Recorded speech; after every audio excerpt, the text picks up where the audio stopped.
नमस्कार साथियों, हमारे YouTube चैनल पर आपका हार्दिक स्वागत है। साथियों, आज हम पढ़ेंगे बीकानेर का राठौड़ वंश और बीकानेर के जो राठौड़ वंश है उससे संबंधित जो मेन फैक्ट है उसके ऊपर चर्चा करेंगे। और देखिएगा, आपको ये वीडियो अवश्य पसंद आएगा। अगर पसंद आता है ये वीडियो तो आप अधिक से अधिक लोगों के साथ इसको शेयर कीजिएगा। तो देखिए, मारवाड़ के राठौड़ राज्य के बाद दूसरा जो राठौड़ राज्य बना है वो बीकानेर बना है। आपको पता है राव बीका ने बीकानेर की स्थापना की थी। साथ ही में ये उसके पुत्र थे, किसके? राव जोधा के पुत्र थे। राव जोधा ने जोधपुर बसाया था, लेकिन राव बीका ने क्या बचाया? बीकानेर। ठीक है, तो अब जानते हैं बीकानेर के जो राठौड़ है उनकी कुल देवी का नाम क्या है? नागणेची। क्या नाम है? नागणेची नाम है। और इनकी जो इष्ट देवी है उनका नाम है करणी माता। क्या नाम है? करणी माता। और पुरानी मान्यताओं के अनुसार बीका व नरा के नाम पर इस क्षेत्र का नाम क्या पड़ा?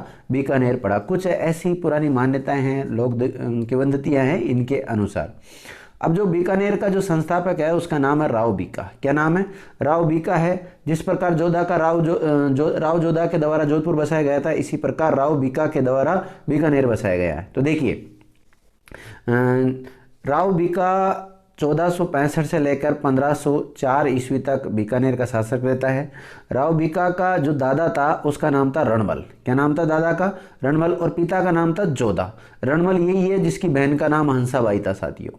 हंसाबाई और वो मेवाड़ वाला जो राणा लाखा वाली कहानी मैंने आपको सुनाई थी ना, वो के वही है। ठीक है, और इसके पिता का नाम है राव जोधा। बीका के पिता का नाम क्या? राव जोधा। राव जोधा का जो दूसरा पुत्र था उसका नाम है साथियों राव बीका। लेकिन राव बीका का राव जोधा का प्रथम पुत्र है उसका नाम है निम्बा। क्या नाम है? निम्बा। देखिए और देखते हैं इसको फैक्ट थोड़ा। राव जोधा का प्रथम पुत्र का नाम था निम्बा।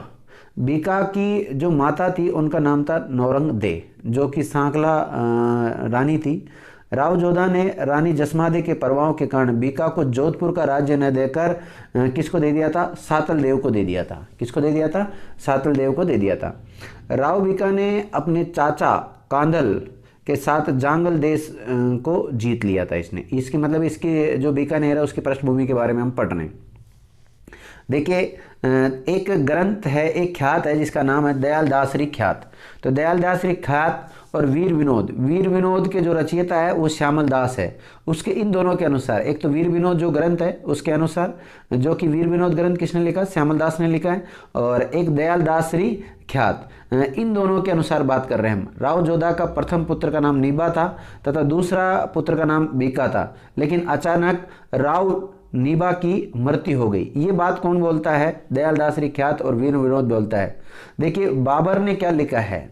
जब मैं भारत पर आक्रमण करने आया था तब जाटों ने मेरे साथ युद्ध किया था। क्या बोलता है? मेरे साथ युद्ध किया था। किन्होंने किया था? जाटों ने किया था। नेक्स्ट देखो, तैमूर और बाबर के आक्रमणों के अंतराल में राठौड़ों ने इस जाटों को परास्त किया था और बीका द्वारा परास्त किया गया। और बीकानेर में जाटों की शाखाएं थी। ध्यान रखना, जाटों की शाखाएं कौन कौन सी थी? असिंग, जोहिया, बेनीवाल, सारण, गोदारा, पूनिया, ये सब बीकानेर में जाटों की शाखाएं थी। ध्यान रखिए। नेक्स्ट देखिए, जाट का नाम नेरा या नेर था और बीकानेर का नाम बीका प्लस नेर। तो ऐसा मानते हैं कि जो नेर था ये जाट था, ऐसा बताते हैं कुछ इतिहासकार बताते हैं। ठीक है, हम तो वैसे पढ़ रहे हैं बीकानेर का राठौड़ वंश के बारे में अध्ययन कर रहे हैं हम। देखिए, जो राव बीका है उसका रंगदे जो पुंगल के शासक राव सेका की पुत्री थी, इसके साथ हुआ था। विवाह के बाद बीका ने कोडम देशर नामक स्थान पर रहने लग गया था बीका। ठीक है, बीका को राज्य विस्तार के लिए जाटों और मोहल्लों से युद्ध करना पड़ा था। किससे? जाटों और मोहल्लों से युद्ध करना पड़ा था। साथ ही ये मोहल्लों नहीं है, मुसलमान है। यहाँ पे क्या है? मुसलमानों से युद्ध करना पड़ा था। राव बीका ने 1465 ईस्वी में जांगल प्रदेश को जीत लिया था। जांगल प्रदेश को कब जीता था इसने साथियों? 1465 के आसपास जीता था। देखिए, जांगल प्रदेश है क्या? जांगल प्रदेश, इसका प्राचीन काल में नाम मिलता है जांगलू, कुरु, जांगला, माद्रे, जांगला आदि। महाभारत काल में यह प्रदेश कुरु प्रदेश के नाम से जाना जाता था। जांगल प्रदेश की जो राजधानी थी वो अहिछत्रपुर, जो कि वर्तमान नागौर में है, उसको अहिछत्रपुर कहते हैं। जांगल प्रदेश के पूर्वी भाग को सपाल दक्ष कहते थे, जिसकी राजधानी शाकंभरी थी। क्या थी? शाकंभरी थी। ये ध्यान रखना, चौहानों का जब चौहान वंश पढ़ाऊंगा उस समय भी ये शाकंभरी चर्चा में आएगा। ठीक है, अभी हम पढ़ रहे हैं बीकानेर के राठौड़ वंश। देखिए, बीका ने अपनी प्रथम जो राजधानी बनाया था वो कोडमदेसर को बनाया था। भैरव मूर्ति स्थापित कर भैरव मंदिर भी बनवाया इसने यहाँ पर। राव बीका ने अपने लिए छोटी खाट बनाई थी। क्या बनाई थी? छोटी खाट। रणवल की पत्नी कोडमदे ने कोडमेदेसर बावड़ी का निर्माण भी कराया था, ध्यान रखना। इसी प्रकार 12 अप्रैल 1488 ईस्वी में बीकानेर शहर की नींव राव बीका ने करणी माता के आशीर्वाद से बैसाख शुक्ल तृतीया यानी आखा तीज को या अक्षय तृतीया भी कहते हैं इसको रखी गई थी। तो मतलब बीकानेर शहर की नींव कब रखी थी? ये रखी गई थी 12 अप्रैल 1488 ईस्वी को रखी गई थी। किसने रखी थी?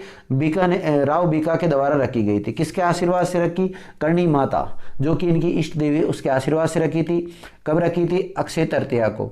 अक्षय तृतीया को आका तीज और आती कब है? बैसाख के महीने में शुक्ल पक्ष की तृतीया को आती है। इस दिन साथियों जो अक्षय तृतीया, इस दिन सबसे ज़्यादा राजस्थान में बाल विवाह होते हैं। क्या होते हैं? बाल विवाह होते हैं। देखिए, कुछ नोट है, नोट डाल के लिख रखा है, इसके बारे में सुनिएगा। आशीर्वाद में करणी माता ने कहा, तेरा प्रताप जोधा से सवाया बढ़ेगा और बहुत से भूपति तेरे चाकर होंगे। जोधा कौन था? राव बीका का पिता था, ध्यान रखना। इसके बाद कोडमदेसर जाकर अपने को राजा घोषित किया राव बीका ने। 1488 में राव बीका ने बीकानेर को राठौड़ों की राजधानी बनाया था। कब बनाया था? 1488 में बनाया था। बीकानेर का प्राचीन नाम राती घाटी नाम मिलता है। नागौर, अजमेर, मुल्तान के मार्ग यहाँ से मिलते थे।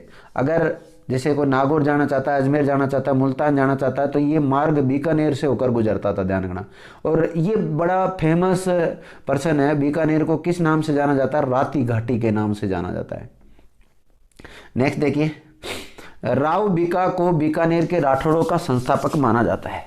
बीकानेर में जो राठौड़ वंश हुए हैं उसका संस्थापक किसको माना जाता है? राव बीका को माना जाता है। किशनगढ़ में जो राठौड़ हुए हैं वो किशन सिंह को, जो कि मोटा राजा उदय सिंह का पुत्र है, उसको माना जाता है। लेकिन जो मारवाड़ के राठौड़ है उनका जो संस्थापक माना जाता है वो राव सिया को माना जाता है। किसको माना जाता है? राव सिया को माना जाता है। बीका ने देशनोक यानी नोखा में करणी माता के मूल मंदिर का निर्माण कराया था। करणी माता का ऐसा बताते हैं कि करणी माता का मूल नाम रिद्धिबाई था। इस मंदिर का जो आधुनिक स्वरूप दिया वो महाराजा सूरज सिंह ने दिया था। किसने दिया? सूरज सिंह ने दिया। करणी माता राठौड़ों व चारणों की इष्ट देवी है और चारणों की कुल देवी है। करणी माता चारण जाति की थी और चारण जाति के लोग जो यहाँ पर बीकानेर में कोलायत झील है उसमें स्नान नहीं करते हैं, ध्यान रखना। राव बीका ने बीकानेर में नागनेची माता का मंदिर का निर्माण भी करवाया था।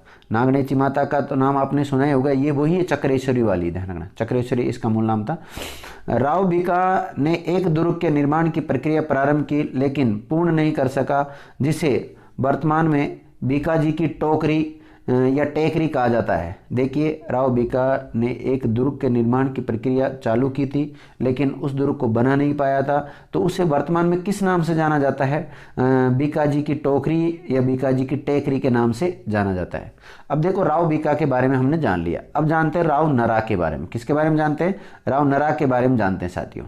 देखिए, राव नरा के बारे में ऐसे कहते हैं कि 1504 से लेकर 1505 तक इसका शासनकाल रहा। इसका पिता का नाम था बीका, यानी कि राव नरा किसका पुत्र था साथियों? ये बीका का पुत्र था। ठीक है, इसका भाई का नाम था लूणकरण और राव नरा की मृत्यु हो जाती 13 जनवरी 1505 को हो जाती है। बीका की मृत्यु के बाद राव नरा शासक बना, लेकिन राव नरा की मृत्यु के बाद उसका भाई राव लूणकरण बीकानेर का शासक बनता है। क्योंकि राव नरा के कोई संतान नहीं थी, तो संतान नहीं है तो फिर ऐसे में इसका भाई बनेगा। तो अब अगला शासक बीकानेर का कौन बनेगा साथियों? राव लूणकरण बनेगा। कौन बनेगा? राव लूणकरण। तो अब हम जानेंगे राव लूणकरण के बारे में पढ़ेंगे। देखिए, जो बीकानेर का अगला शासक है उसका नाम क्या है? राव लूणकरण है। ये 1505 से लेकर 1526 तक रहता है। इसके पिता का नाम था बीका, बिल्कुल नो डाउट। भाई का नाम राव नरा, जिसकी मृत्यु 13 जनवरी 1505 को हुई। देखिए, करमचंद्र वंशोत्कीर्तन कम काव्य में इसकी तुलना दानशीलता की तुलना कर्ण से की गई है। तो इसकी दानशीलता के कारण इसकी तुलना किसके साथ की गई है? जो महाभारत में कर्ण था उससे की गई है। राव जयसिरो जो छंद है, जो राव जयसिरो छंद के जो रचयिता है उसका नाम है बीटू सूजा। तो उसमें इनके अनुसार इनके लिए क्या टिप्पणी मिलती है? इन्हें कलयुग का कर्ण कहा गया है। देखिए बीकानेर के कौन से शासक को कलयुग का कर्ण कहा जाता है? तो उसका नाम है राव लूणकर्ण। क्या नाम है? राव लूणकर्ण। ठीक है। और ये साक्ष्य हमें कहाँ मिलता है? ये बीटू सूजा की एक छंद है, देखिए राव जयसिरो छंद, इसमें हमें इसका उल्लेख मिलता है। ठीक है। दानशीलता के कारण ही इन्हें कर्ण की उपाधि दी गई थी, क्योंकि महाभारत में भी कर्ण हुए, ध्यान रखना। इसके बड़े भाई राव नरा की निसंतान मृत्यु के बाद राव लूणकर्ण बीकानेर का शासक बनता है और इसने 1509 में, कब? 1509 में लोद्रवा पर आक्रमण कर वहां के स्वामी, वहां का जो शासक था मान सिंह को हरा देता है ये युद्ध में। और 1512 में फतेहपुर के कायम खानियों को पराजित कर देता है ये। और 1513 में नागौर के शासक जिसका नाम है मोहम्मद खां, उसको पराजित कर देता है। आगे देखो साथियों, और क्या क्या किया लूणकर्ण ने। लूणकर्ण अपनी दानशीलता के लिए बहुत फेमस था, ध्यान रखना। आगे देखिए चाइलवाड़ा। चाइलवाड़ा ये साथियों पड़ता है हिसार सिरसा का वह भाग है जो राजपूताना प्रदेश के किनारे स्थित था, उसे चाइलवाड़ा के नाम से जाना जाता है। कई बार पूछा जाता है एग्जाम में कि चाइलवाड़ा क्या है? तो चाइलवाड़ा क्या है? हिसार और सिरसा का वह भाग जो राजपूताना यानी कि राजस्थान प्रदेश के सीमावर्ती क्षेत्र पर स्थित है, उसको क्या बोलते हैं? चाइलवाड़ा बोलते हैं। देखिए राव जाट जो राव जयसी है उसने चाइलवाड़ा के स्वामी पर आक्रमण किया, लेकिन जो वहाँ का स्वामी था जिसका नाम था पूना, वो भाग गया था। अगला देखिए, इसके द्वारा लूणकर्ण शहर तथा लूणकर्ण शहर झील का निर्माण कराया। जो बीकानेर का शासक है उसने लूणकर्ण शहर बसाया है और साथ ही में एक झील का निर्माण भी कराया जिसका नाम है लूणकर्ण शहर झील, जो कि बीकानेर में कई बार पूछा जाता है। ये लूणकर्ण शहर मूंगफली उत्पादक के लिए प्रसिद्ध है, इसलिए बीकानेर में जो लूणकर्ण शहर है उसको राजस्थान का राजकोट कहा जाता है। क्या कहा जाता है? राजकोट कहा जाता है। देखिए लूणकर्ण ने जैसलमेर के रावल जयसी पर आक्रमण किया तो उसने संधि कर ली और संधि के तहत अपनी पुत्रियों का विवाह राव लूणकर्ण के पुत्रों से कर दिया था। साथियों आमेर के शासक पृथ्वीराज कच्छावा की पत्नी बालाबाई जो कि लूणकर्ण की ही पुत्री थी, ध्यान रखना। देखिए एक युद्ध होता है जिसका नाम है ढोसी या धोसी का युद्ध, और कब होता है? 1526 में होता है। 1526 ईस्वी में उसने नारनौल के नवाब जिसका नाम है शेख अबी मीरा पर चढ़ाई कर दी थी और ढोसी नामक स्थान पर यह युद्ध होता है। भाटियों और सरदारों के द्वारा धोखा करने के कारण जो राव लूणकर्ण हैं युद्ध करते हुए 31 मार्च 1526 को मारे जाते हैं, ध्यान रखना। डॉक्टर गोपीनाथ शर्मा क्या कहता है? डॉक्टर गोपीनाथ शर्मा 31 मार्च 1526 को इसके साथ प्रताप सिंह, वेर सिंह, नेत सिंह आदि वीर योद्धा भी युद्ध करते हुए मारे गए थे। जिस दिन इसकी मृत्यु हुई थी उसके साथ अन्य वीर जवान वो भी थे, सैनिक थे, वो सब मारे गए थे। ऐसा डॉक्टर गोपीनाथ शर्मा अपना स्टेटमेंट देता है। ठीक है। अब जो अगला शासक बनता है बीकानेर का उसका नाम है राव जयसी। क्या नाम है? राव जयसी। और ये बीकानेर का शासक रहेगा 1526 से लेकर 1541 तक। अब इसके शासनकाल में कौन कौन सी घटनाएं हुई उनके बारे में हम क्रम से जानते हैं। देखिए राव लूणकर्ण की मृत्यु के बाद ही राव जयसी शासक बनता है और खानवा के युद्ध जो 1527 में मेवाड़ के महाराणा सांगा और मुगल बादशाह जो है बाबर उसके मध्य युद्ध हुआ था, खानवा का युद्ध। उसमें ये अपने पुत्र, इसका राव जयसी का पुत्र है जिसका नाम है कल्याणमल को सांगा की सहायता के लिए भेजता है, क्योंकि सांगा ने पाती पर्वण प्रथा के तहत सबको लेटर भेजा था, पत्र भेजा था। इस कारण सभी अलग अलग रियासतों के, चाहे छोटी रियासत हो बड़ी रियासत हो, वो सारे सांगा के पक्ष में युद्ध लड़ने के लिए खानवा के मैदान में एकत्रित हुए थे। साथियों हालांकि किस्मत खराब ये रही कि हम सांगवा के जो राणा सांगा के नेतृत्व में खानवा का युद्ध लड़ा गया, हम उसमें हार गए थे। ठीक है, इसमें बाबर की जीत हुई थी। आगे देखिए 1534 ईस्वी में कामरान, यानी कि कामरान कौन है? हुमायूं का भाई है। उसने बीकानेर के किले पर आक्रमण किया था, राव जयसी के समय किया। और क्या होता है इसके समय साथियों? राव जयसी बीकानेर दुर्ग की जिम्मेदारी भोजराज रूपावत को सौंपकर स्वयं सेना सहित दुर्ग से बाहर निकल गया था। कामरान जो कि हुमायूं का भाई है, कामरान ने भोजराज रूपावत को पराजित किया और बीकानेर किले पर अधिकार कर लिया। कुछ समय के बाद राव जैत सिंह ने रात्रि के समय कामरान पर हमला किया और बीकानेर के किले को वापस ले लिया, ऐसा कुछ इतिहासकार बताते हैं। देखिए, इस युद्ध की जानकारी जो बीटू सुजा के द्वारा ग्रंथ रचित है उसका नाम है राव जैत सिरो छंद। इसमें 401 नंबर का जो छंद है, इसमें इस युद्ध की जानकारी मिलती है। बीकानेर के चिंतामणि जैन मंदिर के जो मूल नायक प्रतिमा के अभिलेख से भी इसकी जानकारी प्राप्त होती है।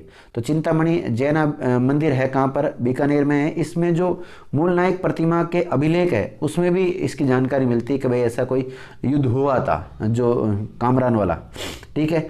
मारवाड़ के राव मालदेव ने बीकानेर पर अधिकार करने के लिए कुंपा, देखिए जो मारवाड़ का राठौड़ वंश का शासक है जिसका नाम है मालदेव, उसके 2 प्रसिद्ध सेनापति है, उनका नाम क्या है? कुंपा और जेता।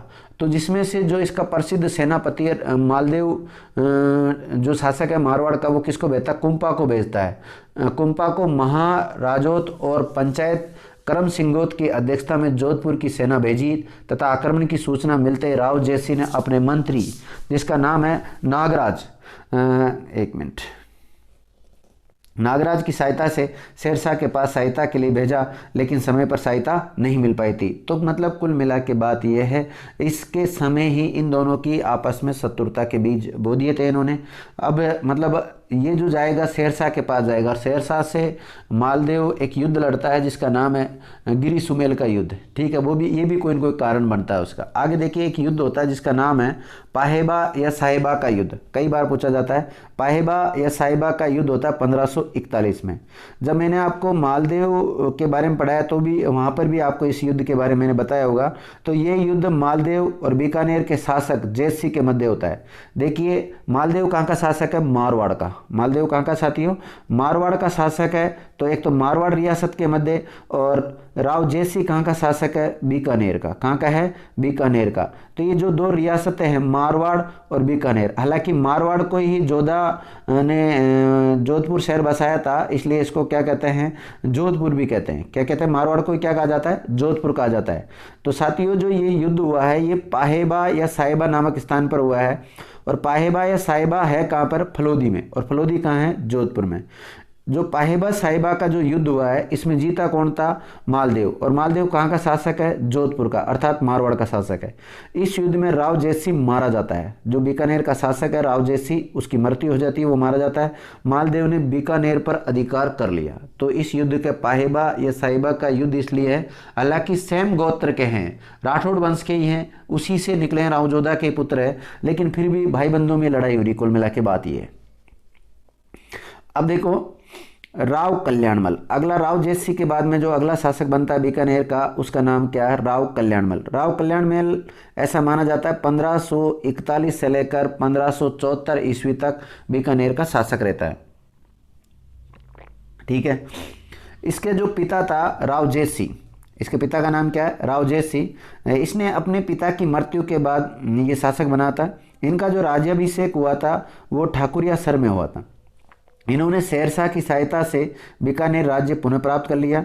इन्होंने खानवा के युद्ध में बीकानेर की सेना का नेतृत्व भी किया था। कल्याणमल ने, मैंने बात बताया था, राव जैत सिंह ने इसके नेतृत्व में बीकानेर की सेना भेजी थी राव उसकी राणा सांगा की मदद के लिए खानवा के युद्ध में।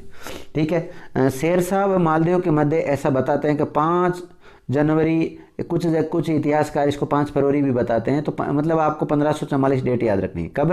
1544 में गिरी सुमेल का युद्ध होता है मालदेव और शेरशाह के मध्य। तो देखो उसमें क्या होता है।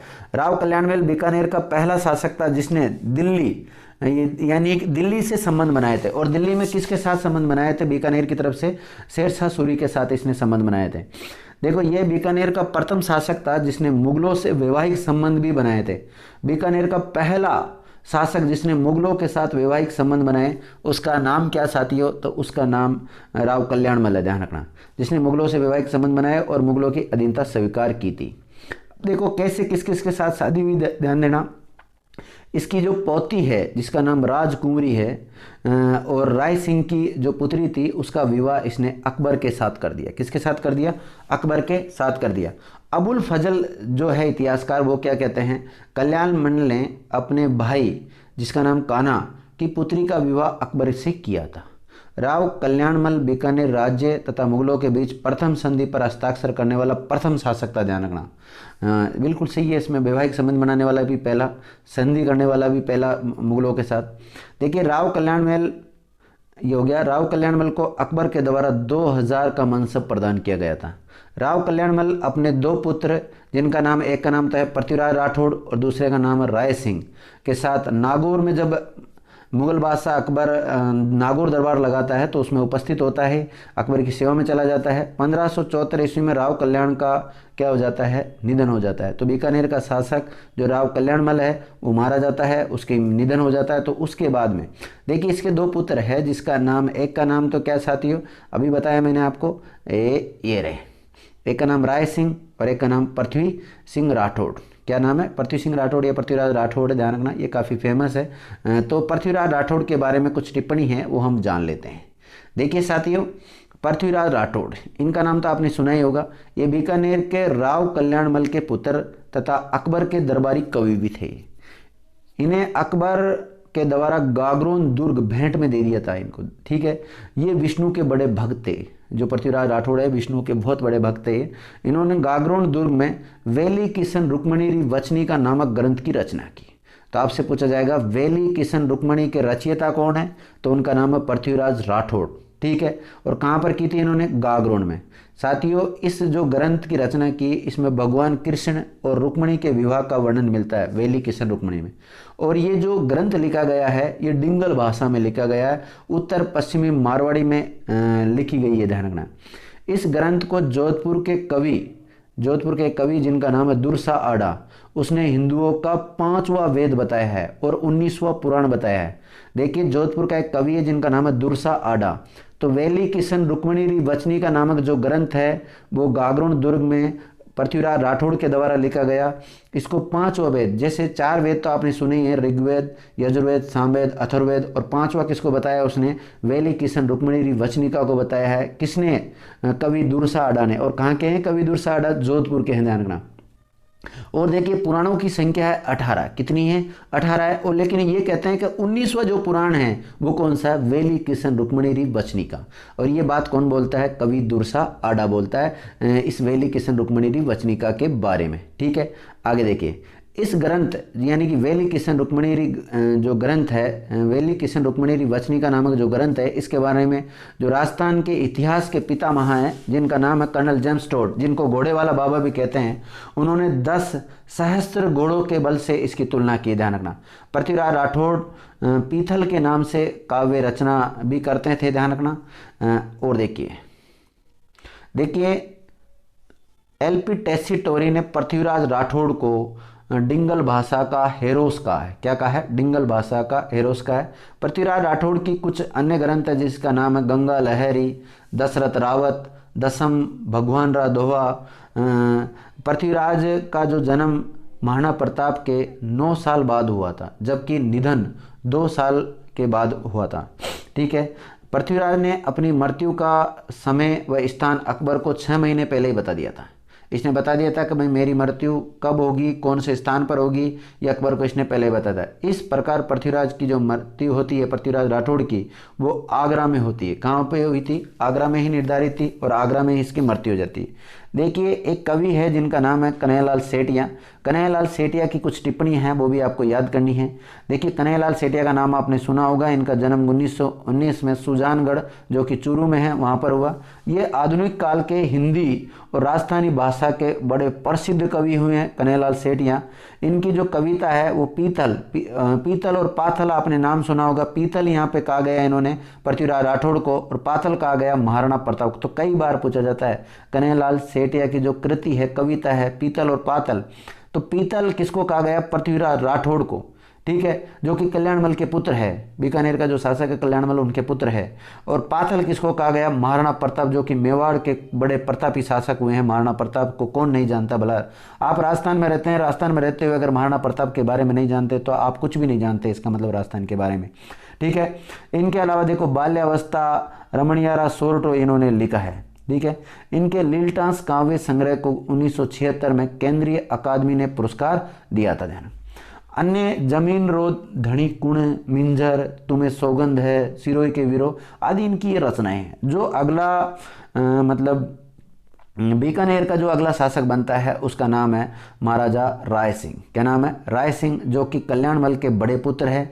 कल्याणमल की मृत्यु के बाद में यही शासक बनते हैं। 1574 से 1612 तक ये शासक रहेंगे। इनका जन्म होता है 20 जुलाई 1541 को। मुंशी देवी प्रसाद ने महाराजा जो राय सिंह है इनको राजपुताने का करण भी कहा है। इसको मुगल दरबार का स्तंभ भी कहा जाता है। 1570 ईस्वी में जब नागौर दरबार लगा तो ये अकबर की सेवा में चले गए थे। ठीक है। और देखो इसके बारे में अन्य जो फैक्ट है वो भी जान लेते हैं। इससे पहले के शासक राव कहलाते थे। जो राव, ध्यान देना, इसके गद्दी पर बैठते ही इसने उपाधि धारण की थी महाराजा धीराज या महाराज की। ठीक है। बीकानेर के राठौड़ वंश का जो प्रथम राजा जिसने उपाधियां धारण की, इसने मुगलों की जीवंत पर्यंत सेवा की। जब तक जिया जब तक मुगलों की सेवा करता रहा। ये अकबर का दूसरा सबसे विश्वास पात्र राजा था। तो पहला जो अकबर का विश्वास पात्र राजा था उसका नाम है आमेर का जो राजा हुए मिर्जा राजा मान सिंह। उनको 7000 का भी मनसब प्रदान किया हुआ था उन्होंने, ध्यान रखना, अकबर के द्वारा इसको। और जो ये जो राजा हुए हैं इनको 4000 का मनसब दे रखा था। अकबर ने 1772 ईस्वी में इस राय सिंह को जोधपुर का प्रशासक नियुक्त किया था। और देखिए इसके बारे में फैक्ट। देखिए राय सिंह जब जोधपुर की व्यवस्था संभाल रहा था तो इब्राहिम मिर्जा ने नागौर में विद्रोह कर दिया था। तो राय सिंह ने काठोती गांव में इसका दमन किया था। किसका? इब्राहिम मिर्जा का। और इसने 1573 में मिर्जा बंधु, जिनका नाम है मिर्जा बंधु के नाम से जाने जाते हैं, मोहम्मद मिर्जा और इब्राहिम मिर्जा, उनका भी इसने दमन किया। देखो एक ग्रंथ है, एक किताब है, पुस्तक है जिसका नाम है आईने अकबरी। क्या नाम है? आईने अकबरी, जिसका बलोचमैन क्या कृत अनुवाद है। उसमें क्या लिखा हुआ देखना। मोहम्मद हुसैन मिर्जा का वध राय सिंह ने किया, लेकिन मुंतखब उत तवारिक क्या बोलता है? मोहम्मद हुसैन मिर्जा का वध राय सिंह ने के नौकरों ने किया था। तो ऐसे अलग अलग इतिहासकार, देखो इतिहास में बहुत ज़्यादा मतभेद मिलता है। इसके बाद राय सिंह की जो पुत्री है उसका विवाह सलीम के साथ हुआ और सलीम आगे जाके जो मुगल बादशाह बनता है वो जहांगीर के नाम से बनता है। 1574 ईस्वी में अकबर ने मारवाड़ के राव चंद्रसेन के विरुद्ध भी राय सिंह को भेजा था। राय सिंह 1574 ईस्वी में महाराजा धीराज की उपाधि के साथ बीकानेर का शासक बनता है। नो डाउट ये तो था ही। राय सिंह ने 2 मुगल बादशाहों की सेवा की। एक तो किसकी की साथियों? अकबर की और दूसरा किसकी की? जहांगीर की। और जहांगीर को बचपन में किस नाम से जाना जाता था? सलीम के नाम से जाना जाता था। देखिए जहांगीर का सबसे विश्वास पात्र जो राजपूत राजा हुआ है उसका नाम राय सिंह था। और इसने जो जहांगीर बना उसने 5000 का मनसबदारी इसको बना दिया था। ठीक है, आगे देखते हैं।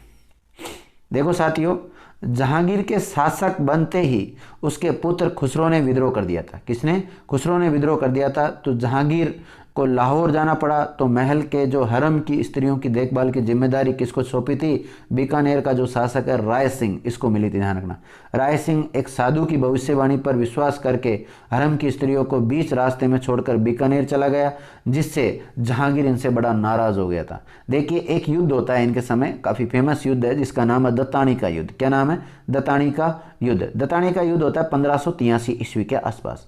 ये युद्ध होता है मुगल सेना तथा सिरोही के शासक जो देवड़ा सुल्तान है उसके मध्य होता है। इसका मुगल प्रतिनिधित्व करता है, इसमें जगमाल करता है जो कि मारा जाता है। और इस युद्ध में ऐसा बताते हैं कि दत्तानी के युद्ध में कौन विजय हुआ था, कौन किसको जीत मिली थी? तो देवड़ा जो शासक है सिरोही का उसको विजय प्राप्त हुई थी। नेटिव स्टेट्स ऑफ इंडिया पुस्तक के जो लेखक है जेबी मेलिसन, वो क्या कहते हैं? सिरोही राजस्थान का ऐसा प्रदेश था जो कभी किसी के अधीन नहीं रहा। ऐसा मतलब एक पुस्तक है जिसका नाम है नेटिव स्टेट ऑफ इंडिया। आगे देखिए साथियों, अगला फैक्ट और देखते हैं इसके बारे में। देखिए 1589 से 94 ईस्वी के बीच राय सिंह ने अपने प्रधानमंत्री करमचंद की देखरेख में एक जूनागढ़ का दुर्ग का निर्माण कराया था। किसका? जूनागढ़ दुर्ग का निर्माण कराया था। देखिए अब जूनागढ़ दुर्ग चर्चा में है तो जूनागढ़ दुर्ग के बारे में कुछ फैक्ट है वो जान लेते हैं। हालांकि ये आर्ट एंड कल्चर का पार्ट है, लेकिन हिस्ट्री पढ़ रहे हैं तो हिस्ट्री के साथ इसको भी थोड़ा थोड़ा देख लेते हैं। हालांकि आर्ट एंड कल्चर में मैं अलग से आपको इसके बारे में पढ़ा दूंगा। तो देखिए जूनागढ़ के अन्य नाम क्या क्या नाम मिलते हैं। राती घाट का किला भी मिलता है। जमीन का जेवर, जमीन का जेवर किस दुर्ग को कहते हैं, तो जूनागढ़ को कहते हैं, जो कि बीकानेर में स्थित है। ये दुर्ग कहाँ है, बीकानेर में है। इस दुर्ग की नींव किसने रखी थी साथियों, राव बीका ने रखी, बताइए, ऐसा बताते हैं। लेकिन इसका जो पूरा निर्माण कराया था वो किसने कराया था, जो बीकानेर के राजा है राय सिंह, उसने कराया था, लाल पत्थरों से करवाया था।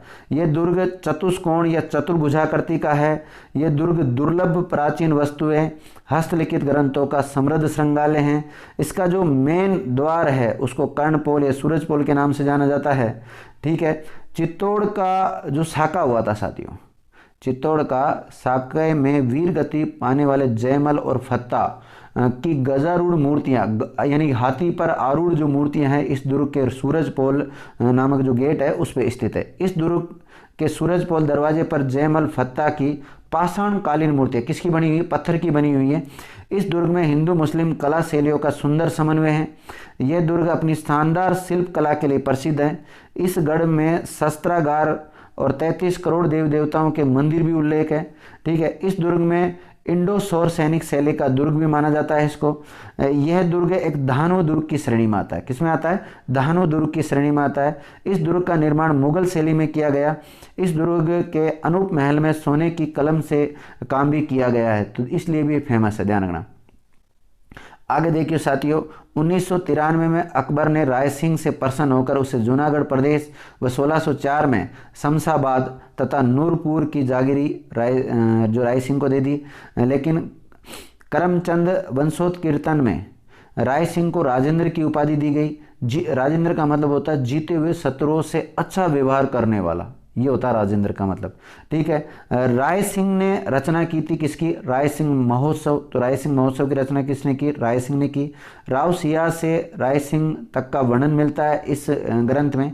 देखिए वेदक वंशावली है, ज्योतिष रत्नमाला है, रत्नमाला की टीका यानी बालमोदिनी, राजा राय सिंह रिबेल। इसके समय बीकानेर में त्रिकाल पड़ा था। जो राय सिंह है इसके काल में बीकानेर बहुत बड़ा अकाल पड़ा था, जिसको बोलते हैं त्रिकाल के नाम से जाना जाता है। राय सिंह ने दक्षिणी भारत में रेगिस्तान का, देखो एक ये देखिए सुनना, जिस समय ये जो राय सिंह है दक्षिणी भारत में जाते हैं, तो जब दक्षिण दौरे पर रहते हैं ये, तो रेगिस्तान में एक वृक्ष पाया जाता है, नाम है उसका फोग। क्या नाम है, फोग। फोग वृक्ष को देखता है, तो उस वृक्ष को देखकर ये बोलता है, एक दोहा कहता है राय सिंह, तू सेंदेसी रूकड़ा मैं परदेसी लोग, माने अकबर तेड़िया क्यों तू आयो फोग। मतलब ये कहता है कि भाई हमें तो अकबर ने भेज दिया, लेकिन तू यहाँ साउथ में क्या कर रहा है, पेड़ के बारे में बोलता है ये। ठीक है। देखिए बीकानेर चित्रकला की जो शुरुआत है वो इनके समय 1612 ईस्वी में मानी जाती है। इस शैली का जो प्राचीन ग्रंथ है वो भगवत पुराण है। क्या है, बीकानेर शैली का जो प्राचीनतम ग्रंथ मिलता है उसका नाम है भगवत पुराण, वो इन्हीं के समय का ध्यान। इनकी मृत्यु होती है 1612 ईस्वी में, और मृत्यु कहाँ होती है, दक्षिण में हो जाती है, दक्षिण भारत में। और कौन से स्थान पर होती है, बुरहानपुर में होती है। और बुरहानपुर है कहाँ पर, महाराष्ट्र में। तो अगला जो शासक बनता है साथियों बीकानेर का, उसका नाम है दलपत सिंह। क्या नाम है, दलपत सिंह। ये शासक रहता है 1612 से लेकर 1613 तक। जहांगीर ने इसे बीकानेर का शासक बनाया था। बाद में जहांगीर ने दलपत सिंह से नाराज हो गया था और सूर सिंह को राजा बना देता है और इसको मृत्युदंड दे देता है। इनकी मृत्यु होने पर 6 रानियां सती हुई थी, और इनकी छतरिया जो बनी हुई है वो कहाँ पर बनी हुई है, भटनेर दुर्ग में बनी हुई है। कहाँ बनी हुई है, भटनेर दुर्ग में। तो अब अगला शासक कौन बनता है बीकानेर का, उसका नाम है सूर सिंह।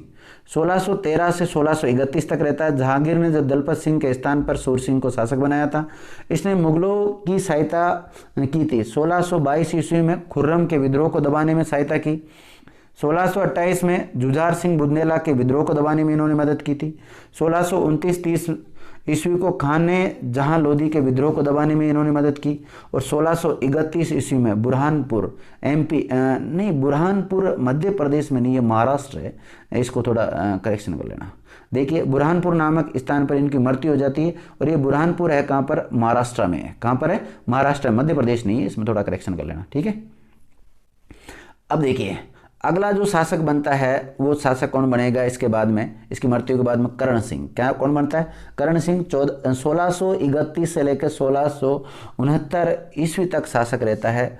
औरंगजेब के अटक अभियान पंजाब के तहत करण सिंह ने राजपुताने के शासकों को वहाँ उज्बेकों के द्वारा आई विपदा से बचाया था। ध्यान रखना, राजपूत शासकों ने करण सिंह को जांगलधर बादशाह व औरंगजेब को आलमगीर की उपाधि प्रदान की थी। ठीक है। अनूप सिंह के समय में अनुदित चिंतामणि भट्ट के ग्रंथ सुख सप्तति में करण सिंह को जांगल का पातशाह जांगलधर बादशाह कहा गया। ध्यान रखना, देखो करण सिंह के समय एक आपको मैंने बताया था नागौर और बीकानेर के मध्य एक राड़ होती है जिसको मतीरे की राड़ बोलते हैं। तो देखिए मतीरे की जो राड़ है साथियों, मतीरे की राड़ होती है 1644 में, नागौर और बीकानेर के मध्य होती है। उस समय नागौर की सीमा पे जो स्थित गांव उसका नाम है जोखनिया गांव और बीकानेर की सीमा पर स्थित गांव है जिसका नाम है खिलवा गांव। ये दो किसानों के मध्य विवाद हो गया था। बाद में किसानों से बढ़ता बढ़ता दो रियासतों के मध्य युद्ध हुआ था ये। ठीक है। ये जो नागौर के शासक था उसका नाम था राव अमर सिंह। ठीक है। और बीकानेर का शासक है जिसका नाम क्या था? करण सिंह। ठीक है। मतीरे की जो बेल पर मतीरा लगा था वो कहाँ पर लगा था? वो नागौर में लगा था। ध्यान रखना। और पौधा कहाँ पर था? बीकानेर में था। ठीक है। तो इसको थोड़ा ध्यान रखना। इसने देशनोक बीकानेर में करणी माता के मंदिर का निर्माण भी कराया था। इसने विद्वानों की सहायता से साहित्य कल्पद्रुम की रचना भी की। ये मुगल बादशाह, इसके समय कौन कौन से मुगल बादशाह थे जिनके समय समकालीन रहा था? तो शाहजहाँ के समय रहा ये और औरंगजेब के समय रहा। इसकी मृत्यु हो जाती है 1669 ईस्वी को। इसके शासनकाल में जो रचनाएं हुई है जैसे गंगाधर मैथिली ने कर्णभूषण काव्य डाकिनी, भट्ट होशिक ने कर्णावतस, कवि मुदुगल ने कर्ण संतोष, इनकी रचना की है। ठीक है। अगला जो शासक बनता है करण सिंह के बाद में, बीकानेर का जो अगला शासक बनेगा साथियों उसका नाम होगा अनूप सिंह। क्या होगा? अनूप सिंह। 1669 से लेकर 1698 तक बनेगा। ठीक है। ऐसा कहते हैं कुछ इतिहासकार के भाई ये शासक बना था 1669 ईस्वी में बना था। ठीक है। 1670 ईस्वी में औरंगजेब ने इनको मराठों के विरुद्ध भेजा।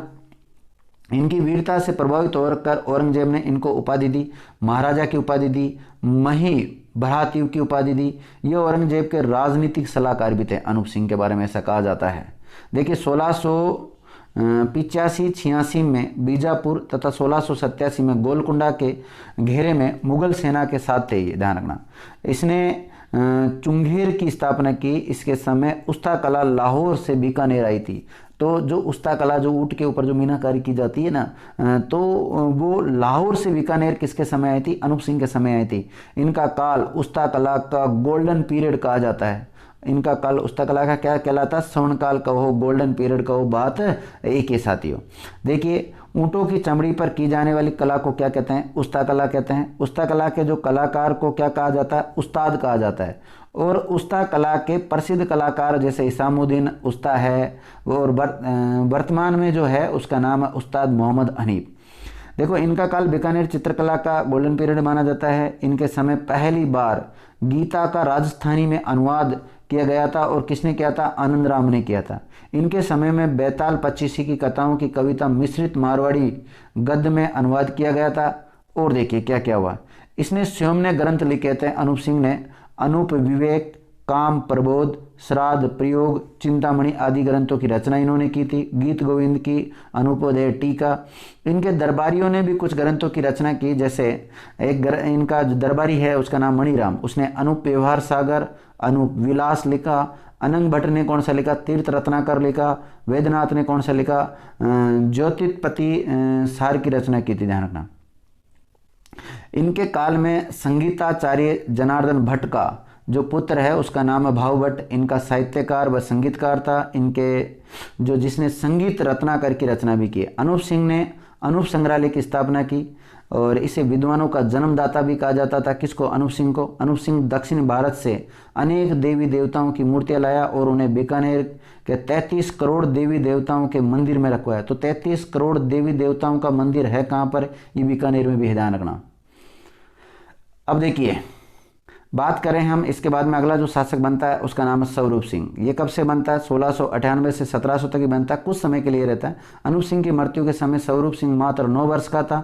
1700 ईस्वी में इनकी मृत्यु शीतला नामक बीमारी से हो जाती है। जैसे कई बार वो माता जी निकल जाते हैं, उसको शीतला माता निकल जाती है, तो इसलिए इनकी मृत्यु हो जाती है। ऐसा बताते हैं स्वरूप सिंह के बारे में। अगला जो शासक बनता है बीकानेर का उसका नाम है साथियों सुजान सिंह। क्या नाम है? सुजान सिंह, जो कि लगभग 35 वर्ष तक शासक रहता है। 1700 से लेकर 1735 तक रहता है। ये स्वरूप सिंह का छोटा भाई था। इसके शासनकाल में मारवाड़ के शासक अजीत सिंह ने बीकानेर पर आक्रमण किया, लेकिन वो असफल रहा। इसके शासनकाल में नागौर के शासक बख्तावर सिंह ने बीकानेर पर आक्रमण किया, लेकिन वो भी असफल रहा। इसके शासनकाल में 1707 में औरंगजेब की मृत्यु हो गई और मुगलों के उत्तराधिकारी युद्ध छिड़ गया था। मुगलों में क्या हो गया था? उत्तराधिकारी छिड़ गया था। हालांकि जब शाहजहां की मृत्यु होती है तो उस समय भी ये चारों भाई हैं, इसमें उत्तराधिकारी युद्ध होता है। जिस प्रकार औरंगजेब की मृत्यु होती है उसके बाद भी उत्तराधिकारी युद्ध होता है, और फिर जो मुगल बादशाह बनता है वो मुअज्जम बनता है, बहादुर शाह प्रथम के नाम से बनता है। देखिए अगला जो बीकानेर का शासक बनेगा उसका नाम होगा राव जोरावर सिंह। ये 1735 से लेकर 1746 तक रहता है। हुर्रा सम्मेलन 1734 ईस्वी में बीकानेर का नेतृत्व इसने किया था, ध्यान रखना, हुर्रा सम्मेलन में। अब उसके बाद में जो अगला शासक बनता है, छोटे छोटे शासक आ रहे हैं, कुछ समय के लिए बनते हैं। गज सिंह 1746 से लेकर 1787 तक। बादशाह अहमद शाह ने इसे सफदरगंज के विद्रोह को दबाने के लिए भेजा, और जहां पर यह सफल भी हुआ था। इससे प्रसन्न होकर बादशाह ने इसे 7000 का खिताब और उपाधि दी। उपाधि कौन कौन सी दी थी? श्री राजेश्वर, महाराजाधिराज, महाराजा शिरोमणि, श्री गज सिंह, ऐसी इसको उपाधियां दी गई थी। अब अगला जो शासक बनता है उसका नाम है सूरत सिंह। क्या नाम है? सूरत सिंह। 1787 से लेकर 1828 तक। इसने 16 अप्रैल 1805 ईस्वी में मंगलवार के दिन जैसलमेर के जास्ता सिंह भाटी से बटनेर दुर्ग छीन लिया था। तो बटनेर दुर्ग छीन लिया था इसने, इसलिए बटनेर दुर्ग का नाम हनुमानगढ़ पड़ा। बटनेर दुर्ग का नाम क्या पड़ा? हनुमानगढ़ पड़ा। बटनेर दुर्ग का उत्तर फड़ किवाड़ के नाम से भी जाना जाता है। बटनेर दुर्ग को किस नाम जाना जाता है? उत्तर फड़ किवाड़ के नाम से जाना जाता है। 21 मार्च 1818 ईस्वी में अंग्रेजों से इसने आश्रित पार्थक्य नीति के तहत संधि कर ली थी। तो अंग्रेजों से आश्रित पार्थक्य नीति के तहत संधि करने वाला बीकानेर का राजा कौन था? सूरत सिंह था। कब की थी? 21 मार्च 1818 को की थी। देखिए साथियों, इनके शासनकाल में दयाल दास ने बीकानेर राठौड़ी ख्यात, इसमें बीकानेर व जोधपुर के राठौड़ों का वर्णन किया, उसकी रचना की। इसने करणी माता के मंदिर का आधुनिक स्वरूप भी दिया, ध्यान रखना। तो ये भी आपको याद रखना है। अब अगला जो शासक बनता है वो भी कुछ समय के लिए बनेगा, और उसका नाम क्या होगा? रतन सिंह। रतन सिंह शासक रहता है 1828 से लेकर 1851 तक। इसके पिता का नाम है सूरत सिंह। इसने 1836 ईस्वी में गया जी में सभी राजपूतों को बुलाकर उनकी पुत्रियों का न मारने की प्रतिज्ञा दिलाई थी। गया है कहाँ पर साथियों? गया है बिहार में। गया कहाँ है? बिहार में, ये ध्यान रखना थोड़ा। इसने 1844 ईस्वी में राजपूतों में कन्याओं को न मारने की आण जारी करवाई थी। क्या करवाई थी? आण जारी करवाई थी। पहले कन्याओं का जब जन्म हो जाता था तो उनको जन्म के वक्त ही मार दिया जाता था। इसने 1844 में आंग्ल अफगान या प्रथम और द्वितीय में सिख के विरुद्ध युद्ध में अंग्रेजों का साथ दिया इसने 1848 ईस्वी में अंग्रेजी की और सिखों की युद्ध में भाग लिया था इसने, ध्यान रखना। अब देखिए, इसने बीकानेर में रतन बिहारी मंदिर का निर्माण कराया। इसने अंग्रेजों को दबाव के बावजूद भी ब्रिटिश विद्रोही व जनप्रिय जवाहर जी को अंग्रेजों को सुपुर्द नहीं किया था इसने, ध्यान रखना। अगला जो बीकानेर का शासक बनता है उसका नाम है साथियों सरदार सिंह। ये 1851 से लेकर 1872 तक बीकानेर का शासक रहता है। इसने बीकानेर में सबसे पहले सती प्रथा, जिसको जीवित समाधि पर रोक लगाई थी। 1857 की क्रांति के समय अगर बीकानेर का शासक था तो उसका नाम क्या था? सरदार सिंह। यह एकमात्र शासक था जिसने 1857 की जो क्रांति हुई है उसमें अपनी रियासत से बाहर जाकर भी स्वयं अपनी 5000 घुड़सवार व पैदल सेना जनरल वॉन टॉक कोर्टलैंड के नेतृत्व में ले जाकर पंजाब के बड़ालुस्तान, हांसी, सिरसा और हिसार जिलों में अंग्रेजों का इसने साथ दिया था, और इसकी निसंतान मृत्यु हो जाती है। अगला जो शासक बनता है बीकानेर का उसका नाम है साथियों डूंगर सिंह। क्या नाम है? डूंगर सिंह। ये 1872 से लेकर 1887 ईस्वी तक शासक रहता है। मेवाड़ के महाराणा शंभू सिंह की सिफारिश पर इसे शासक बनाया गया। इसने 1878 में अंग्रेजों की मदद करने के लिए 800 ऊँटों का काफिला काबुल भेजा था। इसने पहली बार बीकानेर में हिमालय की नदियों के पानी को लाने का सपना देखा था डूंगर सिंह ने। इसके समय बीकानेर में बीकानेरी भुजिया बनाने की शुरुआत हुई थी। बीकानेरी, कई बार कहते हैं ना बीकानेरी भुजिया बड़ी फेमस है, वो इसके समय की ध्यान रखना। इसके समय बीकानेर शैली में मुगल शैली का प्रभाव कम हुआ। इसकी मृत्यु हो जाती है साथियों कब?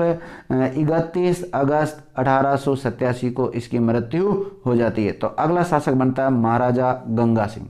गंगा सिंह का नाम तो आपने काफ़ी सुना ही है। ये 1887 से लेकर 1943 तक 1943 तक शासन रहते हैं। इनका जन्म होता है बीकानेर में। सिंहासन पर इनको बिठाया जाता है 31 अगस्त 1887 को। लगभग ये 7 वर्ष के थे उस समय, और इनकी मृत्यु होती 2 फरवरी 1943 को बम्बई में होती है। कहाँ होती है? बम्बई में इनकी मृत्यु हो जाती है। इन्हें आधुनिक भारत का भागीरथ भी कहा जाता है। आधुनिक भारत का भागीरथ को बीकानेर के किस शासक को कहा जाता है? तो महाराजा गंगा सिंह को कहा जाता है। इसे राजस्थान का भागीरथ भी कहते हैं, आधुनिक बीकानेर का निर्माता भी कहते हैं इसे। इसने प्रजावंतियो वयम आदर्श का पालन किया। मूल मंत्र था दमन, उत्पीड़न, निर्वासन। और देखो, इनके समय राजपुताने का सबसे बड़ा रेल मार्ग बना, जिसका आधुनिक लोको या वर्कशॉप था। ठीक है, आगे देखिए, अगला है इनके बारे में और काफ़ी फैक्ट मिलेंगे इनके बारे में। वैसे इनके काल में 1891 ईस्वी में सड़क निर्माण के लिए सार्वजनिक निर्माण विभाग, जिसको PWD कहते हैं, उसकी स्थापना हुई। इनके समय 56 अकाल पड़ा 1956 विक्रम संवत 1956 में। वैसे दूसरी ईस्वी के अनुसार देखें तो 1899 से लेकर 19 ईस्वी तक इसमें बीकानेर के शहर पनाह व गजनेर झील का निर्माण भी करवाया था। इसमें राहत कार्यों के लिए ब्रिटिश सरकार ने इन्हें कैसर-ए-हिंद की उपाधि भी दी थी। इसके समय गंगा रिसाल सेना तैयार की गई, और गंगा रिसाल सेना किसकी थी? ऊँटों की सेना थी। किसकी थी? 31 मई 1901 को लंदन में सम्राट एडवर्ड सप्तम के राज्याभिषेक में महाराजा स्वयं सम्मिलित हुए थे। ध्यान रखना। अब देखिए, प्रिंस ऑफ वेल्स ने इन्हें अपना एडीसी बनाया था। क्या बनाया था? अपना एडीसी बनाया था। 1901 में बॉक्सर विद्रोह को दबाने के लिए ऊँटों की सेना लेकर ये स्वयं चीन गए थे। महाराजा गंगा सिंह ने सर अल्फ्रेड के साथ पिंटांग के किले पर विजय प्राप्त की थी। महारानी ने 24 जुलाई 1901 को इन्हें KCI की उपाधि दी तथा चीन में युद्ध मेडल से इसको सम्मानित किया था। जब 2 जनवरी 1903 को ड्यूक ऑफ कनाट भारत आए तो उनके सम्मान में यह भी दिल्ली दरबार में शामिल हुए थे। अगला जो फैक्ट है इनके बारे में देखिए, जनवरी 1903 में इसने गंगा रिसाल के सैनिक सोमालीलैंड जो अफ्रीका महाद्वीप में मोहम्मद बिन अब्दुल्ला हैब्र सुलेमान ओगडेन जाति के नेता से युद्ध करने भेजी थी। देखिए, वायसराय लॉर्ड कर्जन ने गंगा रिसाल की उत्कृष्ट सेवाओं के लिए महाराजा को बधाई का तार भेजा तथा गंगा रिसाल के मेजर जनरल WG वाकर को विक्टोरिया क्रॉस तथा सूबेदार किशन सिंह को इंडियन ऑफ मेरिट प्रदान किया था। 24 नवंबर 1905 को ब्रिटेन के युवराज, जिसका नाम है प्रिंस ऑफ वेल्स, बीकानेर आए और प्रिंस मेमोरियल हॉल की नींव रखी। इनका दोबारा आगमन होता है 21 नवंबर 1906 को। 21 नवंबर 1906 को भारत के गवर्नर जनरल लॉर्ड मिल्टन ने बीकानेर की यात्रा की थी। ध्यान रखना। इस जितने भी बीकानेर से रिलेटेड इनके समय में जो हुआ है उसको देखिए। गंगा सिंह ने 1910 में बीकानेर में स्वतंत्र न्यायपालिका की स्थापना की। ये राजपुताने की प्रथम रियासत थी जिसने कार्यपालिका और न्यायपालिका को पृथक किया। तो राजपुताने की प्रथम रियासत कौन थी जिसने कार्यपालिका और न्यायपालिका को अलग अलग किया? उसका नाम है बीकानेर। इसके समय 1912 में अपने शासन के रजत जयंती वर्ष के उपलक्ष्य में हिंदी को अपनी सरकारी कामकाज की भाषा बनाया इसने बीकानेर में 1912 ईस्वी में गंगा निवास उद्यान का निर्माण करवाया। वर्तमान में पब्लिक पार्क है। इसका उद्घाटन 1915 में भारत के तात्कालिक वायसराय और गवर्नर जनरल लॉर्ड हार्डिंग के द्वारा किया गया था। ठीक है, नेक्स्ट देखते हैं।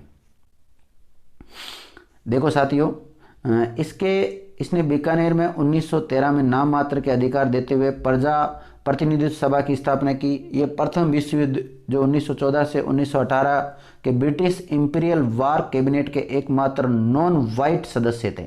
1919 में महाराजा गंगा सिंह व एसपी सिन्हा ने प्रथम विश्व युद्ध के बाद पेरिस शांति सम्मेलन भाग लिया।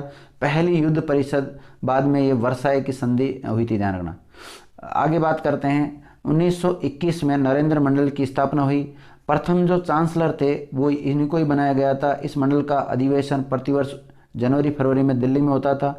इसने बटलर समिति 1927 के समक्ष ये मांग की कि उनके संबंध में भारतीय सरकार से न होकर इंग्लैंड के राजतंत्र के साथ माने जाएं। इसके द्वारा 1927 में गंग नहर का निर्माण करवाया गया। नोट, ये भारत की सबसे प्राचीनतम नहर परियोजना थी गंग नहर। गंग नहर 1927 में रामनगर क्षेत्र में आने के कारण इस क्षेत्र का नाम गंगानगर पड़ा। राजस्थान का एकमात्र राजा जिसे लंदन में हुए तीनों गोलमेज सम्मेलनों में भाग लिया। तीनों गोलमेज सम्मेलन कब होते हैं? 1930, 31 और 32, उसमें भाग लिया था इसने। और देखिए इसके बारे में, इसने राष्ट्र संघ के 5वें सत्र में भारत का प्रतिनिधित्व किया। 1931 ईस्वी में इसने रामदेवरा में बाबा रामदेव जी का मंदिर भी बनवाया था। इसने गोगामेडी को आधुनिक स्वरूप प्रदान किया। अग्नि नृत्य को इसने संरक्षण प्रदान किया। ना संप्रदाय का है ना अग्नि नृत्य। इसने 1932 में सार्वजनिक सुरक्षा कानून पब्लिक सेफ्टी एक्ट बनाया और 17 दिसंबर 1933 को पूरे देश में इस कानून के विरोध में बीकानेर भी दिवस मनाया गया। नेक्स्ट देखो, 1 मई 1937 को इंग्लैंड सम्राट एडवर्ड अष्टम के सिंहासन त्यागने पर जॉर्ज षष्ठम के राज्याभिषेक में भी ये शामिल होने के लिए लंदन गए थे। द्वितीय विश्व युद्ध जो 1939 से 1945 में चला, गंगा रिसाल यानी कि घोड़े वाली जो सेना, लाइट इन्फेंट्री सेनाएं लेकर अंग्रेजों की सहायता करने के लिए यूरोप गए। रघुवर दयाल ने 22 जुलाई 1942 में बीकानेर प्रजा परिषद की स्थापना की, तो इसने रघुवर दयाल को राज्य से निष्कासित कर दिया। गंगा सिंह ने मांड गायिका जिसका नाम है अल्लाह जिलाबाई को संरक्षण प्रदान किया। इन्हीं के काल में बीकानेर में डूंगर कॉलेज की स्थापना हुई। इन्होंने अपने पिता की याद में लालगढ़ पैलेस का निर्माण कराया। ये ब्रिटिश द्वारा तैयार किया गया था लालगढ़ पैलेस। ठीक है, अब जो अगला शासक बनेगा इनके बाद में, उनका नाम होगा शार्दुल सिंह। क्या नाम है? शार्दुल सिंह। 1943 से लेकर 1956 तक शासक रहेंगे। राजस्थान के एकीकरण के समय जो बीकानेर का शासक था उसका नाम क्या है? शार्दुल सिंह। इसके समय 26 जनवरी 1946 को राज्य में प्रथम स्वतंत्रता दिवस मनाया गया। ठीक है, और 1947 में केंद्रीय संविधान सभा में शामिल होने वाला बीकानेर का प्रथम राज्य बना था। 1947 में केंद्रीय संविधान सभा हुई है, उसमें शामिल होने वाला बीकानेर का प्रथम राज्य बना। एकीकरण के विलय पत्र पर हस्ताक्षर करने वाली प्रथम रियासत कौन सी थी? वो भी बीकानेर थी, ध्यान रखना। अब देखिए साथियों, शार्दुल सिंह के द्वारा, किसके द्वारा? शार्दुल सिंह के द्वारा सर्वप्रथम 7 अगस्त 1947 को रियासती विलय पत्र पर हस्ताक्षर किया। शार्दुल सिंह ने नौता विवाह निमंत्रण कर तथा तख्त नशीन की यानी उत्तराधिकारी कर समाप्त कर दिया था इसने। देखिए, शार्दुल सिंह द्वितीय विश्व युद्ध में बीकानेर की सेनाओं का निरीक्षण के लिए बर्मा व ईरान गए हुए थे। ठीक है, इन्हीं के काल में दूधवा खारा आंदोलन भी होता है। शार्दुल सिंह ने केम पन्नीकर को बीकानेर राज्य के प्रतिनिधि के रूप में संविधान निर्मात्री सभा में भेजा था। ठीक है, इनके समय ही राजस्थान में गंग नहर, इंदिरा गांधी नहर परियोजना का निर्माण इंजीनियर कंवर सेन के द्वारा किया गया था। ये बीकानेर के राठौड़ वंश का अंतिम शासक था। ये बीकानेर राठौड़ का अंतिम शासक था, ध्यान देना। इनकी मृत्यु के बाद इनके 5 बेटों ने बीकानेर को 5 भागों में बांट लिया, जिसे पंचपाना कहा जाता है। शार्दुल स्पोर्ट्स स्कूल भी कहाँ है आपसे पूछा जाए तो वो भी कहाँ साथियों? बीकानेर में ही है। तो इस प्रकार ये बीकानेर का इतिहास कंप्लीट हुआ। आपको ये हमारे कंटेंट कैसे लगे? अच्छे लगे तो अधिक से अधिक लोगों के साथ इसको शेयर कर दीजिए।